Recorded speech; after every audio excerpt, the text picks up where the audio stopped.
বিসমিল্লাহির রহমানির রাহিম।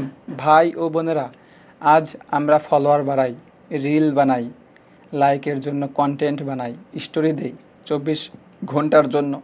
কিন্তু একটা প্রশ্ন করি, আপনার মৃত্যুর স্টোরি কয় ঘন্টা থাকবে? আপনি হয়তো এখন ফেমাস, টিকটক ভাইরাল হয়, রাতে হাজার হাজার লাইক, বন্ধুরা বলে ভাই তুই লিজেন্ড। কিন্তু আপনি যেদিন মারা যাবেন, একটা সাদা কাফনে মোড়ানো শরীর হয়ে যাবেন, তখন কে আপনাকে ফলো করবে? কবরের ভেতরে কেউ কি বলবে ভাই তুই 1 মিলিয়ন রিলস বানাইছোস? না ভাই, বলবে না। আজকে রিয়েলিটি, আমরা দিনে 5 ঘন্টা ফোনে কাটাই, কিন্তু 5 মিনিট কোরআন পড়তে কষ্ট হয়। আমরা 5 ওয়াক্ত ছবি তুলি, কিন্তু 5 ওয়াক্ত নামাজ পড়ি না। আমরা টাকা কামাতে জানি, কিন্তু যে মৃত্যু এসে টাকাই না নেবে সেই প্রস্তুতি করি না।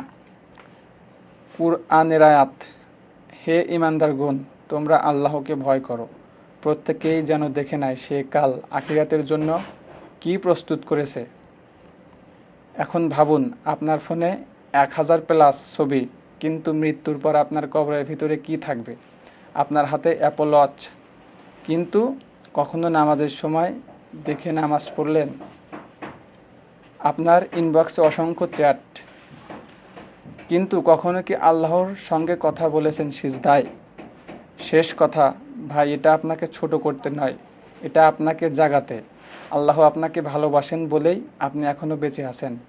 আজই ফিরে আসুন, নামাজ শুরু করুন, হারাম থেকে দূরে থাকুন, সোশ্যাল মিডিয়াকে হালাল বানান, রাত একাকী চোখের পানি ফেলুন আল্লাহর সামনে।